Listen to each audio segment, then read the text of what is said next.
It was almost winter when Evan's family moved into the old cottage near the woods. The trees were bare, and the ground was always damp and cold. Their nearest neighbor was almost a mile away. But what made the place truly strange was the cemetery, hidden behind a thick wall of ivy, just beyond the edge of their backyard. No one spoke much about it. The real estate agent only smiled nervously when Evan's father asked, "Does anyone still use the cemetery?" The agent shook his head quickly. "It's old. Forgotten. Nothing to worry about." But Evan worried. Every night, when the wind howled through the woods, it sounded like whispering. Sometimes, he thought he saw shadows moving between the gravestones. One evening, just a week after they moved in, Evan decided to explore the cemetery. His parents warned him not to, not because of ghosts, but because the ground was old and unsafe.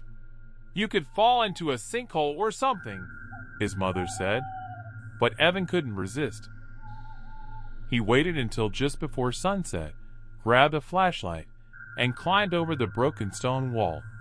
Inside, the cemetery was even stranger up close. Most of the graves were so old that the names had worn away. The stones were tilted and cracked. Ivy and moss covered everything. It smelled like wet earth and dead leaves. He walked slowly between the graves, reading the few names he could still see.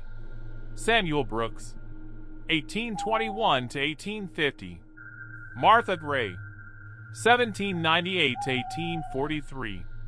Eleanor Finch, 1812 to 1847. Then he found it. At the very back of the cemetery, hidden between two large, leaning oak trees, there was a grave with no name at all. The headstone was a tall, black stone, much newer than the others, but it was completely blank. No name, no date, nothing. Evan felt a chill run down his back. He knelt down, brushing away the leaves and dirt around the grave. As he did, he noticed something strange. There were fresh flowers lying at the base of the stone, bright red roses. But who would bring flowers here? No one had lived nearby for years, and these flowers looked fresh, like they had been placed there today. Suddenly, Evan heard footsteps behind him. He turned quickly, shining his flashlight, but there was no one there. Only the empty cemetery. "Maybe it's just an animal," he whispered to himself. But the footsteps continued. Soft, slow, coming closer. He spun around again, and this time he saw him. A man standing about 10 feet away. He wore an old, black coat that reached the ground. His face was pale, almost gray, and his eyes were dark holes. He didn't move. He just stared at Evan silently. Evan's heart pounded so hard he thought it would break his ribs. Who are you?" Evan called out, his voice shaking. The man tilted his head slightly. Then he smiled, a terrible, cold smile. Without thinking, Evan ran. He sprinted out of the cemetery, nearly tripping over the stones and vines, his flashlight bouncing wildly. He didn't stop until he reached his back door, slammed it shut, and locked it. Breathing hard, he peeked out the window. The cemetery was still and empty. Had he imagined it? No. It felt too real. The man, the flowers, the footsteps, they had been real. That night, Evan couldn't sleep. He kept hearing soft knocks on his bedroom window. Once, when he dared to look, he thought he saw a shadow standing by the stone wall. The next morning, Evan decided he had to tell his parents. But when he went outside to show them the grave, the cemetery was different. The grave with no name was gone. No stone. No flowers. Just a patch of disturbed earth, like something had been dug up or crawled out. For a while after the grave disappeared, Evan tried to convince himself that it had all been a dream. Maybe he was tired that night. Maybe the darkness and the old stones had played tricks on his mind. His parents certainly thought so. When Evan told them about the grave with no name, the flowers, and the strange man, they had simply laughed it off. "You have a big imagination, Evan," his mother said kindly. "Maybe you should stay out of the cemetery for a while," his father added. So Evan stayed away, at least for now. Instead, he focused on settling into his new life. The nearest town was small, but it had everything they needed: a grocery store, a school, a tiny library, and a few cozy cafes. Evan started school the next week. It was an old brick building with long hallways and creaky wooden floors. His classmates were polite, though distant. Small towns were like that. It took time for new people to be accepted. During lunch, Evan sat outside under a bare tree, eating a peanut butter sandwich and watching the crows hop along the fence. A boy about his age, wearing a red hoodie, eventually sat down near him. "You're the kid who moved into the old Bellamy house, right?"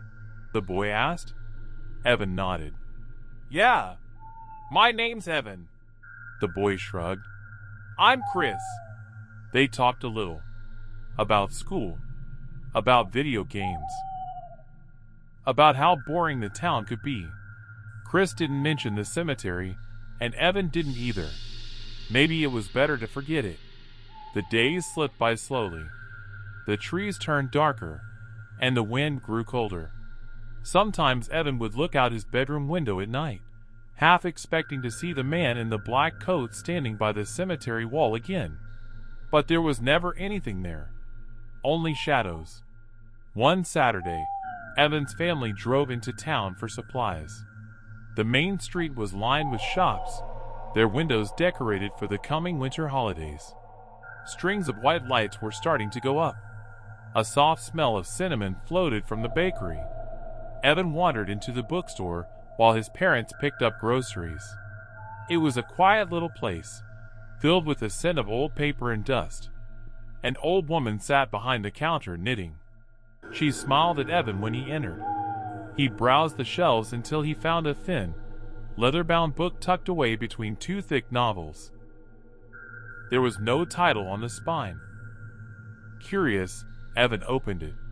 Inside, the pages were filled with hand-drawn maps and stories about the history of the town. Some pages talked about the early settlers, the cold winters, and the strange disappearances that sometimes happened in the deep woods. One small section mentioned the cemetery near his house. Established 1802. Final resting place of early families. Abandoned after the fire of 1884. Some graves remain unmarked. Stories tell of restless spirits. Restless spirits. Evan's fingers tightened around the book. He quickly closed it and put it back. Maybe it was just old superstition. Old towns always had ghost stories. That night, Evan helped his parents decorate the living room for winter. They strung garlands across the fireplace and hung candles in the windows. The warmth of the fire, the smell of hot chocolate, and the soft laughter of his parents made Evan feel almost normal again. Safe. Maybe things really would be fine.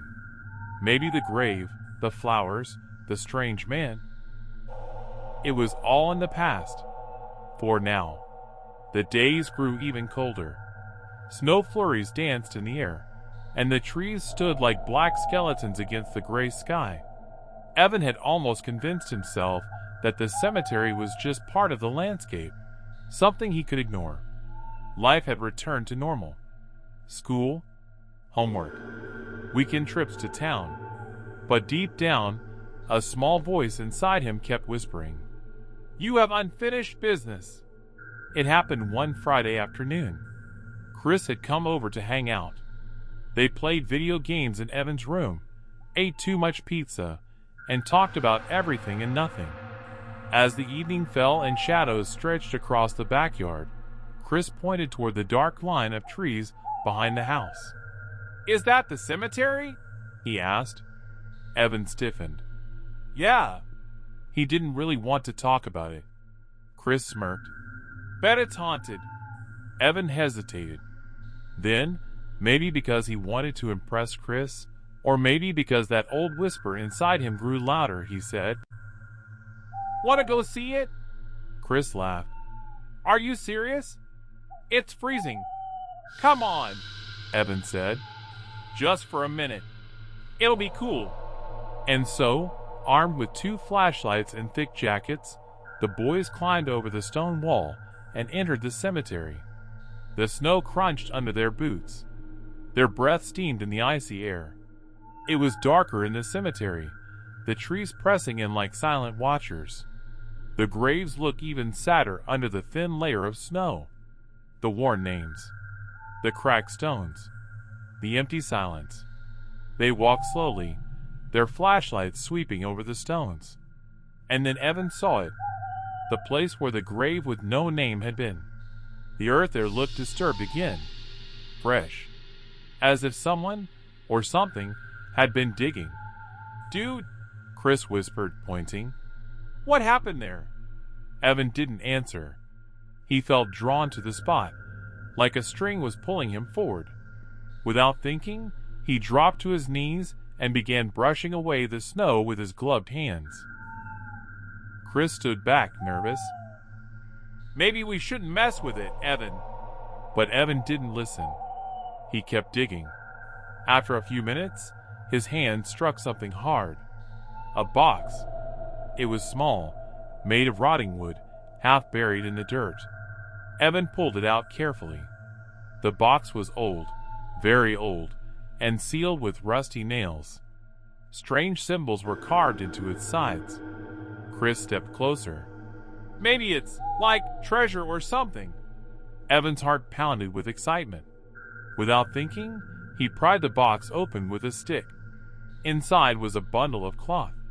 Shaking, Evan unwrapped it and gasped. It was a mirror. A small, cracked hand mirror with a black and silver frame. But when Evan looked into it, he didn't see his reflection. He saw a face.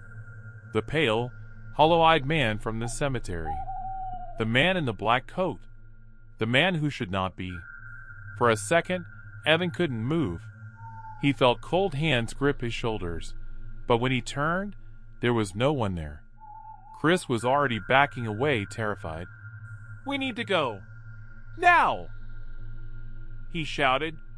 Evan grabbed the mirror and the box and ran after him, heart hammering, the cold air slicing his lungs.